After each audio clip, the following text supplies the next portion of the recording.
우리 이 시간에 주시는 하나님의 말씀은 사도행전 2장 42절에서 47절의 말씀입니다. 저와 여러분이 한 절씩 교독하겠습니다. 그들이 사도의 가르침을 받아 서로 교제하고 떡을 떼며 오로지 기도하기를 힘쓰니라.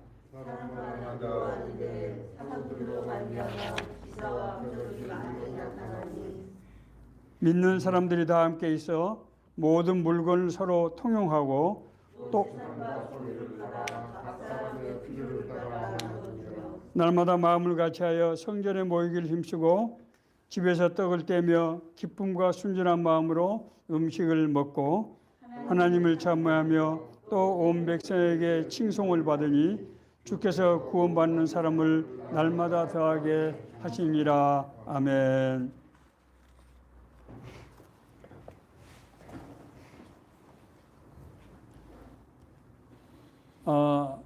드디어 이제 2년 4개월 동안 계속되어 온 코로나19의 사태가 이제 서서히 그 끝을 향해서 나가는 것으로 보입니다. 하루 코로나 확진자 수가 한두 달 전만 하더라도 무슨 20만 명, 심지어 30만 명까지 올라갔던 것 같은데 이제 최근에 5만 명대로 지금 떨어지고 있고 앞으로는 더 이런 추세가 계속될 것이라고 그렇게 전망을 아마 하는 것 같습니다. 그래서 이제 내일부터 이제 방역당국에서는 지난 2020년 10월 이후에 한 560여일 동안 유지해온 야외에서 마스크 착용 규제를 이제 해제하기로 했다고 합니다. 물론 실내에서는 계속해서 마스크를 착용해야 하고 또 야외라고 할지라도 다중이 모이는 경우에는 계속해서 마스크를 착용하도록 그렇게 하는 것 같습니다. 그렇지만 개인적인 생활에서는 마스크로부터 상당 부분 자유롭게 되는 것이 아닌가 그렇게 생각이 됩니다. 이번 이 코로나 규제 완화로 개인적인 생활뿐만 아니라 이제 음식점이라든지 또 영화관이라든지 결혼식, 장례식 또 학교 등 일상 사회생활에서는 물론이고 또 우리 신자들은 교회에서 집회가 상당 부분 규제가 대폭 완화될 것으로 그렇게 기대되고 있습니다. 물론 이제 지금 이 정도의 상황으로 우리 일상생활이 회복이 된다 이렇게 말하기는 어려울 것입니다만은 어쨌든 그런 방향으로 나가고 있고 또 그런 기대를 우리가 강하게 가지고 있는 것입니다. 자, 이런 상황에서 우리 신앙생활 면에 있어서 우리가 과연 이전과 같은 상태로 돌아갈 수 있을 것인가? 또 이전의 상태로 돌아가는 것이 꼭 바람직한 것인가 하는 문제에 대해서 이제는 생각해 봐야 될 시점에 온 것이 아닌가 그렇게 이제 생각됩니다. 지난 사실 2년 4개월 동안 우리 개인적인 신앙생활은 말할 것도 없고 우리 교회 또 여러 가지 사역에 있어서도 많은 어려움이 있었던 것이 사실입니다. 그러나 우리가 절대로 간과해서 안 될 것은 그 과정에서 여러 가지 유형 무형의 변화가 나타났다고 하는 것입니다.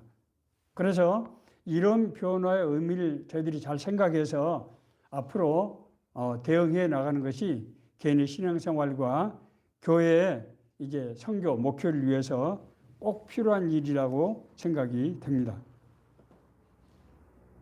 이를 위해서 먼저 교회 대내외적인 환경이 어떻게 달라지는가 하는 것을 먼저 생각해 보고자 합니다.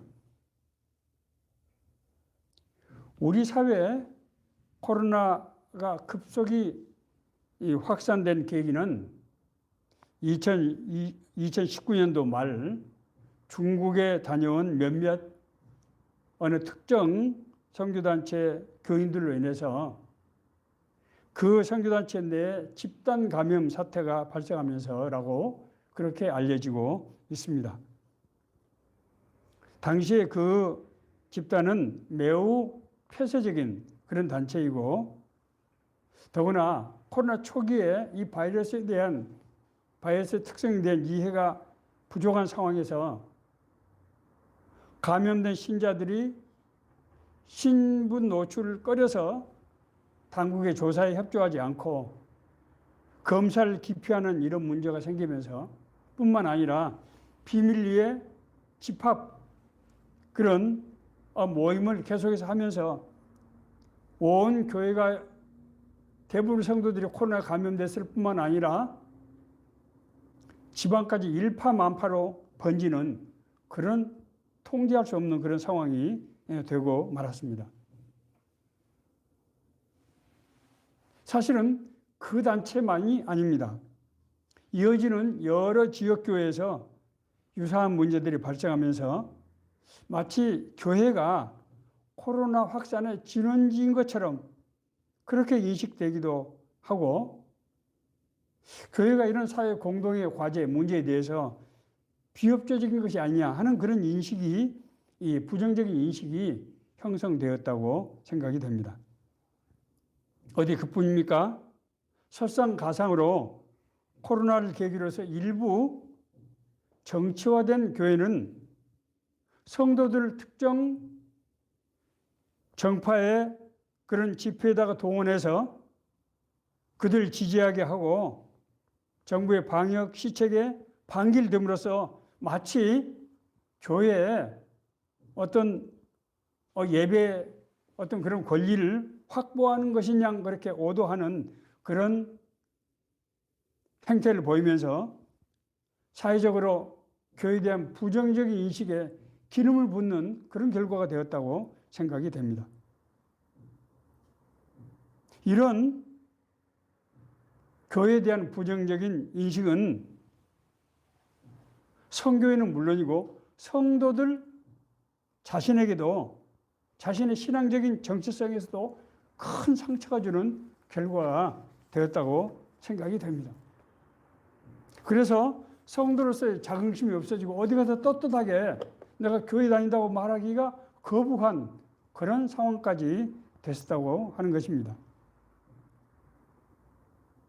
두 번째로는 우리 비대면 예배가 일상화되면서 나타나는 그런 문제들입니다. 코로나로 인해서 장기간 동안 비대면 예배가 일상화되면서 성도들 중에는 예배의 소중함에 대한 인식이 흐려지는 경우도 없지 않았다고 생각이 됩니다. 뿐만 아닙니다. 교인들에 대한 목회자들의 신앙 지도가 어려워지면서 성도들의 불안함, 또 여러 가지 코로나로 인해서 파생되는 사회 경제적인 문제로 인한 혼란과 갈등의 문제에 대해서 제대로 된 올바른 지도하기가 굉장히 어려운 상황이 되었습니다. 어디 그뿐입니까? 영상 예배가 보편화되면서 일부 신자들은 이 교회 저 교회 이 목사 저 목사의 설교를 비교하면서 들으면서 소속 교회에 대한 애정이라든지 신뢰감이 떨어지는 이런 부작용이 생기게 되고 신앙이 흔들리는 요인으로 그렇게 작용하는 측면도 있다고 하는 것입니다. 이번 코로나19의 문제는 다만 질병의 문제뿐만 아니라 너무 이게 장기간 계속되면서 사회적으로 경제적으로 엄청난 타격을 가져왔습니다. 특히 자영업 하시는 분들이라든지 소상업자들이라든지 또 뭐 개인적으로 활동하시는 그런 분들, 청년 취업을 해야 되는 청년 우리들, 경제적으로 취약한 노년층 등 우리가 일반적으로 사회적으로 좀 어려운 계층이라고 하는 취약계층이라고 하는 이 분야 사람들에게 결정적인 타격이 되었습니다. 이들을 교회가 제대로 돌볼 수 없는 상황이 된 것도 우리가 코로나가 낳은 그런 커다란 그런 문제였다고 생각이 됩니다. 자, 그러면은 이렇게 제기된 문제들에 대해서 전문가들은 코로나 이후에 어떤 교회적인 상황, 개인의 신앙생활에 대해서 어떤 견해를 가지고 있는가 하는 것을 우리가 살펴볼 필요가 있습니다. 우선 결론부터 말씀드리면은 전문가들의 전망은 그다지 밝지 않다고 하는 것이 일반적인 견해입니다. 제일 먼저 얘기되는 것은 앞으로 일어난 코로나와 같은 이런 유사한 상황이 이제 다시는 일어나지 않을 것인가 하는 그런 문제입니다. 사실 우리가 지금 하루에 지금 많이 감소했다고 하지만은 지금 5만 명이거든요. 사실 5만 명이라는 숫자가 얼마나 큰 숫자입니까? 하루에. 그런데 지금 현재 창궐하고는 이 코로나 이 종이 오미크론이라고 하는 이 종도 최초에 발생된 코로나하고는 지금 완전히 달라진 변종이 아닙니까? 전문가들에 의하면은 이런 변종이 또 지금 새로운 변종이 나타나서 올 가을쯤 되면은 다시 팬데믹 상황이 될 수도 있다. 그렇게 지금 보고 있습니다. 그런가 하면은 지난 2000년도 이후에 이런 전염병이 주기적으로 아주 굉장히 광범하게 발생했던 것을 우리가 알 수 있습니다. 사스 2002년도에 신종플루, 그다음에 메르스, 그리고 이번에 코로나19 등 이런 전염병이 지속적으로 발생하면서 감염병 6년 주기설이 전문가 사이에서 기정사실화되면서 앞으로 코로나 이후에도 또 다른 이런 전염병이 올 가능성이 매우 대단히 높다, 이렇게 보고 있는 것 같습니다.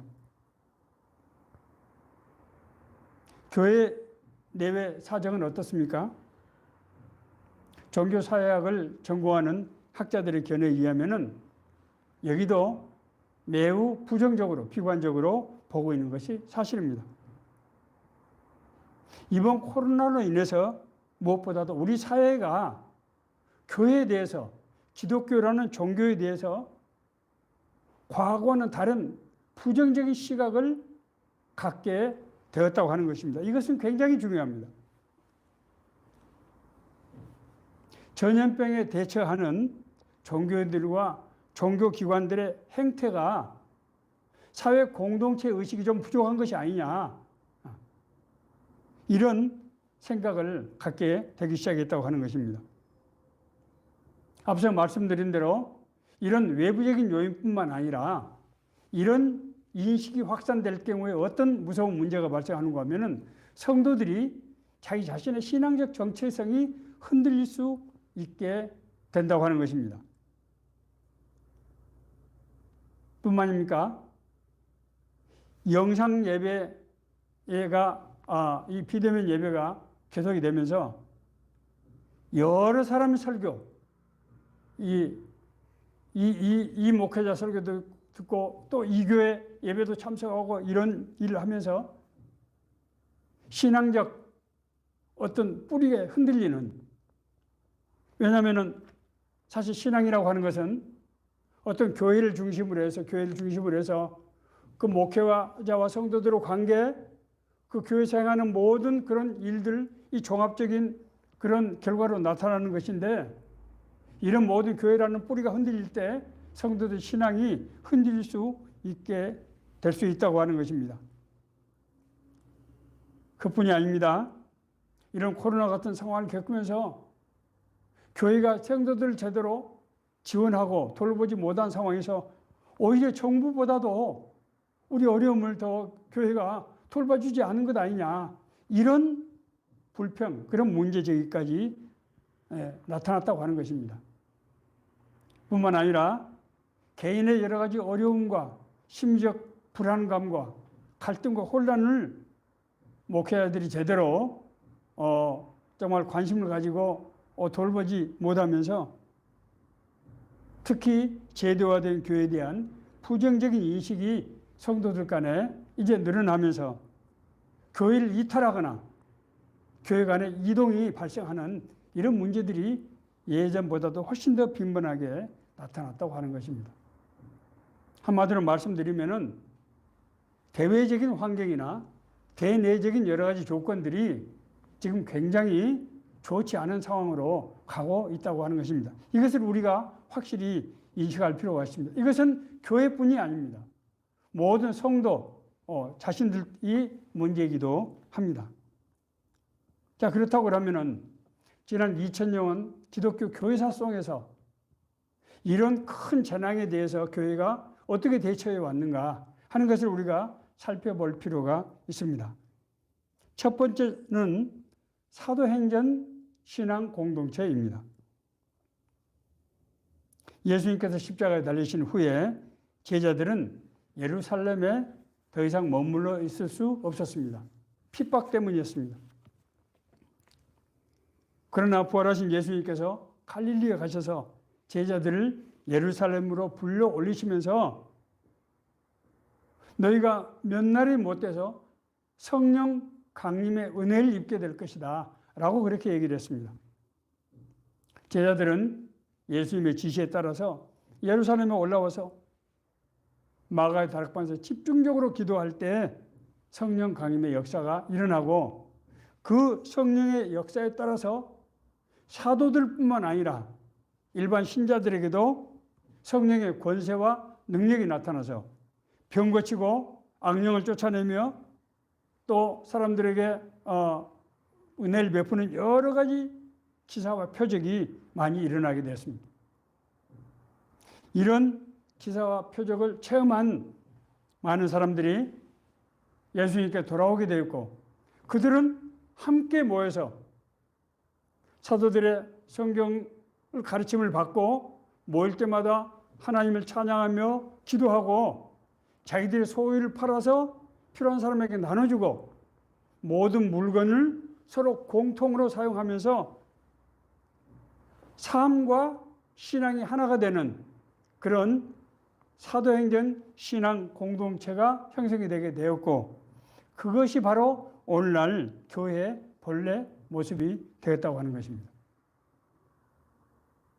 성령의 역사가 재난을 오히려 반전시키는 그런 역사를 이뤄냈다고 하는 것입니다.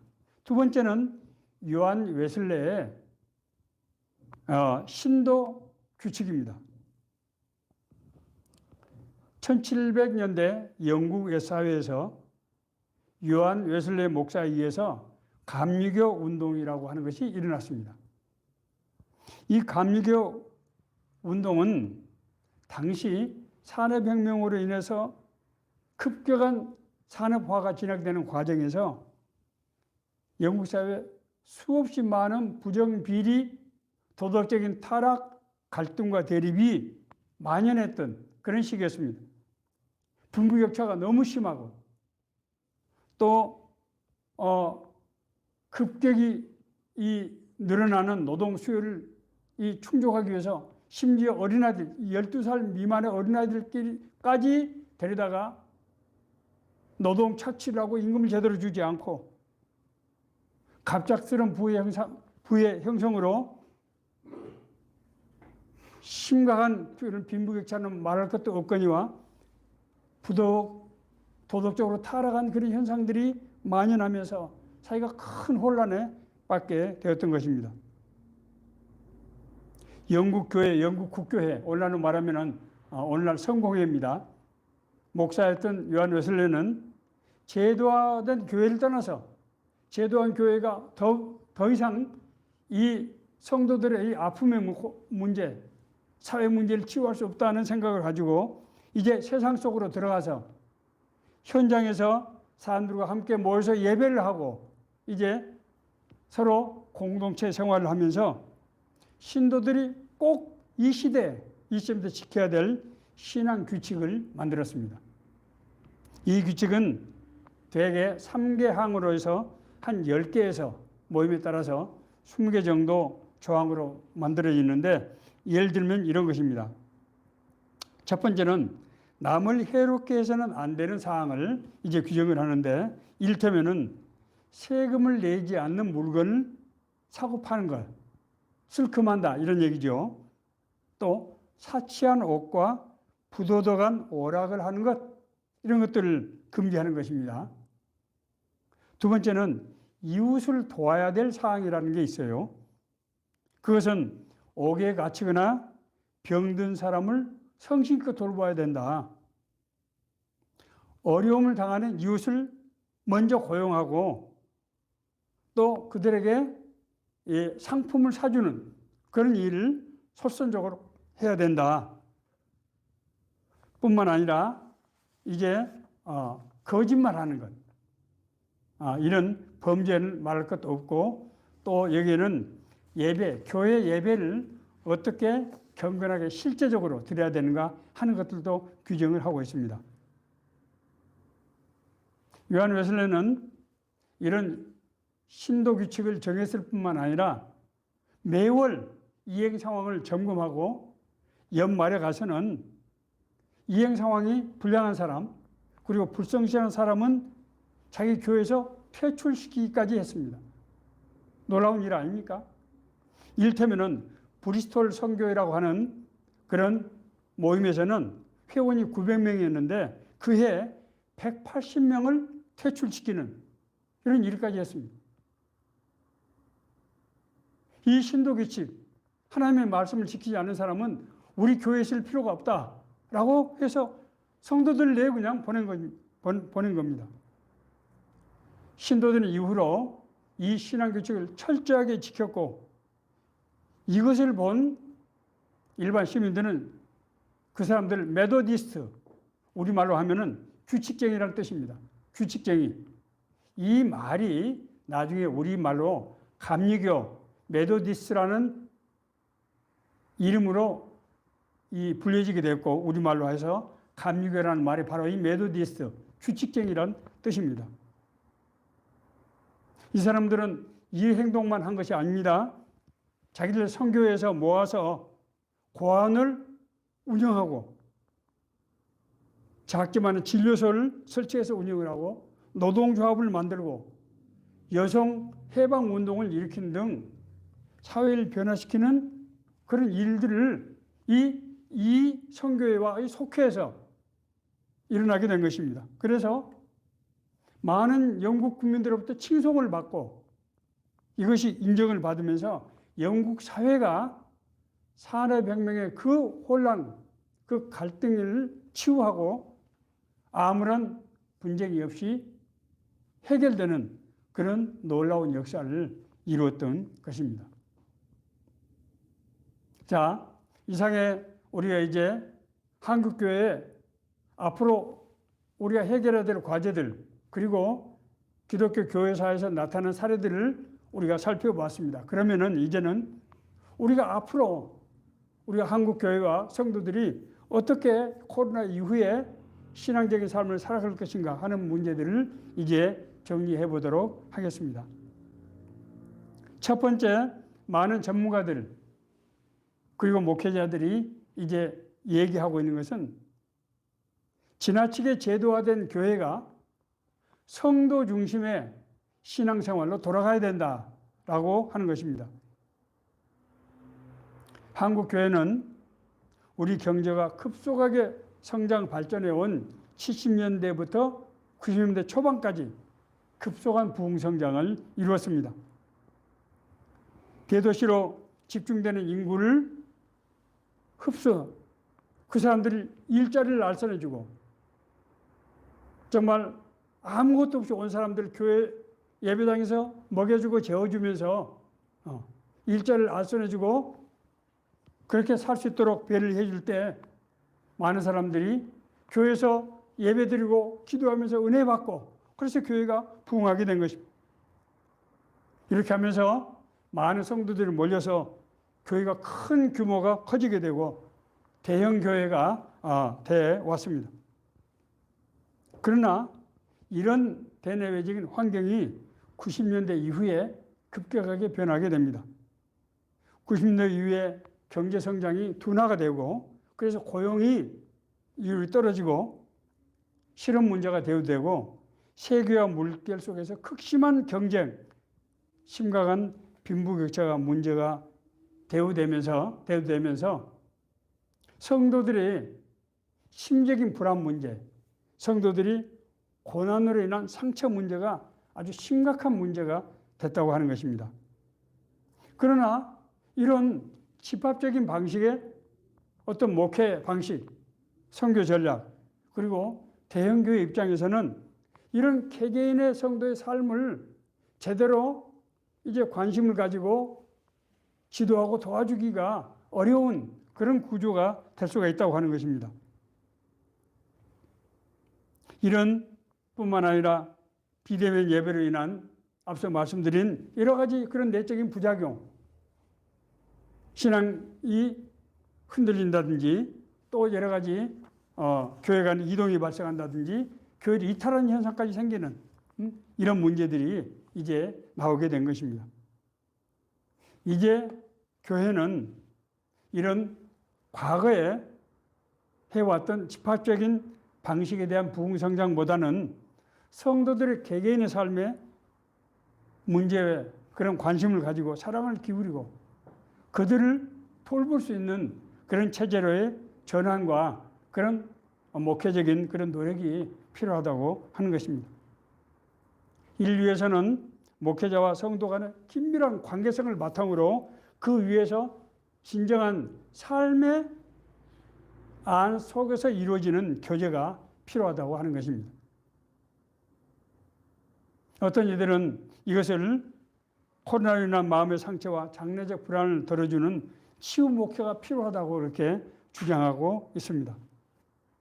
우리 구역이라든지 속회에서 성도들의 서로 삶에 대해서 관심을 가지고 서로 돕고 더불어 사는 방법을 제시하고 실천하도록 그렇게 할 필요가 있다고 하는 것입니다.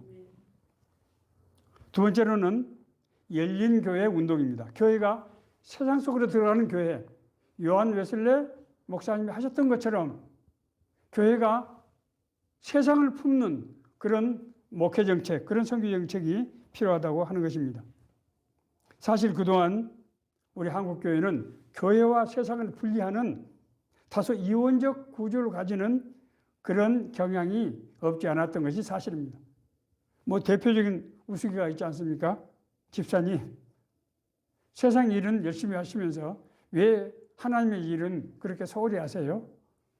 아마 그 집사님이 교회 봉사활동이 조금 미진했던 것 같습니다.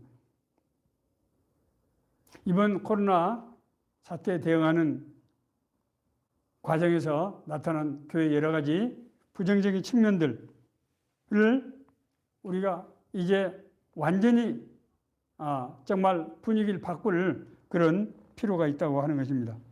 교회 사회적인 공적 책임을 우리가 더 인식하고 세상의 소금과 빛으로서의 그런 역할을 강화할 필요가 있다고 하는 것입니다. 성도가 아니라고 하더라도 지역사회에 힘들고 취약한 사람들을 섬기는 복지 목회를 지향해야 된다라고 주장하는 목회자들이 많이 지금 나오고 있습니다. 지역교회에서 그 지역의 사회와 공동체 협력을 통한 상생 방향을 추구하는 그런 마을 목회를 강구해야 된다. 그런 주장들도 나오고 있습니다. 예컨대 대표적으로 나온 것들이 이제 권하고 있는 것들이 아나바타 운동입니다. 아껴 쓰고 바꿔 쓰고 또 나눠 쓰고 타는 뭐죠? 제가 생각이 안 납니다. 예, 그런 운동들. 서로 사도행전적인 그런 운동이죠. 자기 사용하지 않는 것을 가져서 필요한 사람에게 나눠주고. 네. 그리고 모든 사람들이 필요한 물건들을 서로 같이 돌려서 쓰거나 나눠 쓰는, 다시 쓰는 그런 운동을 할 필요가 있다고 하는 거죠. 사실은 이것은 대부분의 교회가 이미 하고 있는 것입니다. 이런 것들을 뭔가 사회적인 운동으로 그렇게 만들 필요가 있다고 하는 것입니다.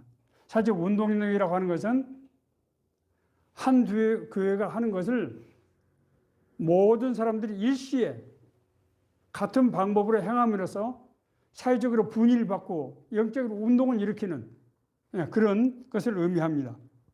이런 아나바다 운동을 만약에 월에 한 번씩 한국의 모든 교회들이 같은 방식으로 한다고 하면은 아마 우리 사회에 매우 긍정적인 그런 변화를 가져올 수 있을 것이다. 저는 그렇게 생각이 됩니다. 요한 웨슬레 목사님이 하셨던 것 같은 이런 신도규칙 같은 것들을 꼭 그것이 율법적인 측면이 아니라 우리가 정말 세상의 소금과 빛을 우리가 감당하는 그 교회적 사명이라는 관점에서 성도들끼리 그리고 우리 이웃과 함께 해 나간다고 하면은 이런 고난의 시기를 사랑으로 극복할 수 있는 그런 환경이 되지 않겠는가 그렇게 생각하는 것입니다. 세 번째로는 성령 운동입니다. 한국교회 언젠가부터 기도원의 발길들이 끊어지고 우리가 밤을 새워서 기도하는 철야 기도가 없어졌습니다. 기도 운동이 회복돼야 된다고 많은 목회자들이 주장을 하고 있습니다. 사회의 변화에 대처하기 위해서 사회를 변화시키기 위해서 권세와 능력이 필요한데 그것은 성령께서 주시는 능력으로만 가능하다고 하는 것입니다. 흔들리는 성도들의 신앙을 붙잡고 세상을 변화시키는 그런 능력을 받기 위해서 성령의 역사하심, 인도하심이 필요하다고 하는 것입니다. 기도하는 운동, 이 영적 부흥 운동에 마음을 쓰고 우리가 해 나가야 된다고 하는 것입니다. 말씀을 마치겠습니다. 이번 코로나 사태는 지금 2년 반이 지났습니다마는 아직 끝나지 않았습니다. 사실 이 코로나로 인한 피해는 우리가 상상을 초월하는 그런 것입니다.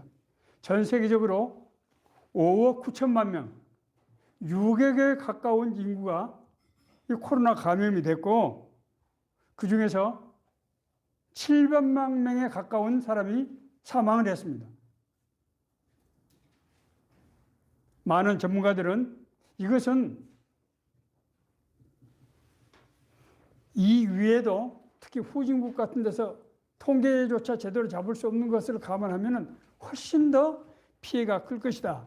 그렇게 보고 있습니다. 70억 전 세계 인구의 10% 가까운 인구가 10명 중에 1명이 코로나19에 감염이 된 인류 역사상 이런 전염병이 어디 있었습니까? 사망 인구만 보더라도 630만을 지금 넘고 있는데 이것은 정말 큰 전쟁의 피해보다도 훨씬 더 큰 그런 사망자를 내게 하는 그런 결과를 가져왔습니다. 우리나라 경우에도 전체 확진자는 1,700만 명 정도입니다. 놀라지 마십시오. 우리 5천만이 넘는 우리 국민 중에 3분의 1 정도가 이 코로나에 감염이 된 것입니다. 일개 전염병으로서 상상을 초월하는 그런 수준입니다. 이런 큰 일을 당하고 나서도 일상이 회복된다고 해서 마치 아무런 일도 없었던 것처럼 돌아간다고 하는 것은, 지나간다고 하는 것은 이것은 도저히 있을 수 없는 일이라고 생각합니다. 특별히 기억해야 될 것은 성경의 말씀에 의하면 전염병은 전쟁과 자연재앙과 더불어서 하나님께서 징벌의 도구로 쓰시는 대표적인 수단이라고 하는 거예요. 우리는 이 시대를 정말 우리가 냉정한 눈으로 우리가 정말 성찰하는 마음으로 우리가 돌아볼 필요가 있다고 하는 것입니다. 과거에 우리 선조들은 나라에 큰 재앙이 닥치면 임금이 베옷을 입고 금식을 하면서 하늘 앞에 제사를 드렸던 그런 관례들이 있습니다. 정말 교회가 그리고 성도가 지금은 깨어 있어야 될 때다.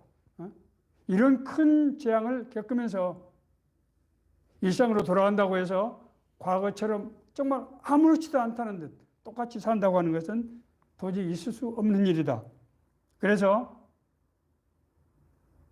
예수님 사후에 기독교에 대한 핍박이 오히려 성령의 역사를 통해서 기독교가 부흥하고 세계적인 종교가 되는 그런 계기가 됐듯이 이번 코로나19 사태가 오히려 한국교회를 새롭게 하고 모든 성도들이 더 믿음 안에서 세상을 변화시키는 능력을 갖는 교회로 가는 그런 전환점이 될 수 있기를 간절히 바랐고 원합니다.